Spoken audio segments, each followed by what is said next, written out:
بسم اللہ الرحمن الرحیم۔ السلام علیکم، کیسے ہیں آپ سب؟ ہوپفلی ٹھیک ٹھاک ہوں گے۔ Welcome to learn Quran at Islamic world.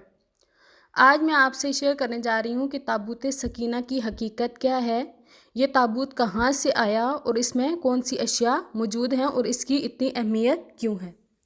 تو اس کا حوالہ سب سے پہلے میں دیتی ہوں کہ روح البیان میں ہے۔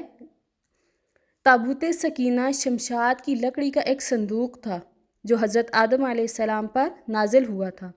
یہ آپ کی آخر زندگی تک آپ کے پاس ہی تھا، پھر بطور میراث ایک ایک کر کے آپ کی اولاد کو ملتا رہا، یہاں تک کہ یہ حضرت یعقوب علیہ السلام تک پہنچا اور آپ کے بعد آپ کی اولاد بنی اسرائیل کے قبضے میں رہا اور پھر حضرت موسیٰ علیہ السلام کو ملا، تو آپ اس میں تورات اور اپنا خاص سامان رکھنے لگے۔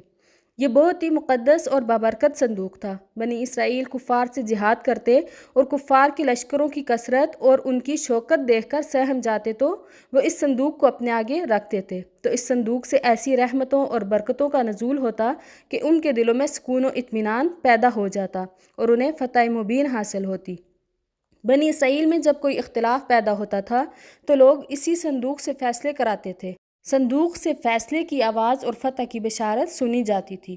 الغرض یہ صندوق بنی اسرائیل کے لیے برکت و رحمت کا خزینہ تھا، مگر جب بنی اسرائیل طرح طرح کے گناہوں میں ملوث ہو گئے اور وہ سرکشی اور نافرمانی پر اتر آئے تو ان کی بدعمالیوں کے سبب اللہ تعالیٰ کی طرف سے ان پر یہ عذاب مسلط ہوا کہ قوم عمالقہ کے کفار نے ایک لشکر جرار کے ساتھ ان پر حملہ کر دیا۔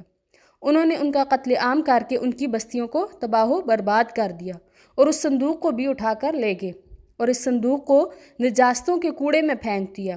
اس بے ادبی کا ان پر یہ وبال پڑا کہ قوم عمالقہ طرح طرح کی بیماریوں اور بلاؤں میں گرفتار کر دیے گئے۔ فرمایا جو اس صندوق کو بنی اسرائیل کے اس وقت کے نبی حضرت شمعیل علیہ السلام کے پاس لے آئے۔ اس طرح بنی اسرائیل کی کھوئی ہوئی نعمت ان کو دوبارہ مل گئی۔ یہ صندوق ٹھیک اس وقت حضرت شمعیل علیہ السلام کے پاس پہنچا جب انہوں نے طالوت کو بادشاہ بنا دیا اور بنی اسرائیل طالوت کی بادشاہی تسلیم کرنے پر آمادہ نہ تھے، تو ان کی یہ شرط تھی کہ مقدس صندوق آ جائے تو ہم طالوت کی بادشاہی تسلیم کر لیں گے۔ چنانچہ صندوق دیکھ کر وہ رضامند ہو گئے۔ تو تابوت سکینہ میں کیا تھا؟ اس مقدس صندوق میں جیسا کہ قرآن پاک میں سورۃ البقرہ میں بھی ارشاد تعالیٰ ہے، وَقَالَ لَهُمْ نَبِيُّهُمْ إِنَّ آيَةَ مُلْكِهِ أَن يَأْتِيَكُمُ التَّابُوتُ فِيهِ سَكِينَةٌ مِّن رَّبِّكُمْ وَبَقِيَّةٌ مِّمَّا تَرَكَ آلُ مُوسَىٰ وَآلُ هَارُونَ تَحْمِلُهُ الْمَلَائِكَةُ إِنَّ فِي ذَلِكَ لَآيَةً لَعَلَّكُمْ إِن كُنتُم مُّؤْمِنِينَ۔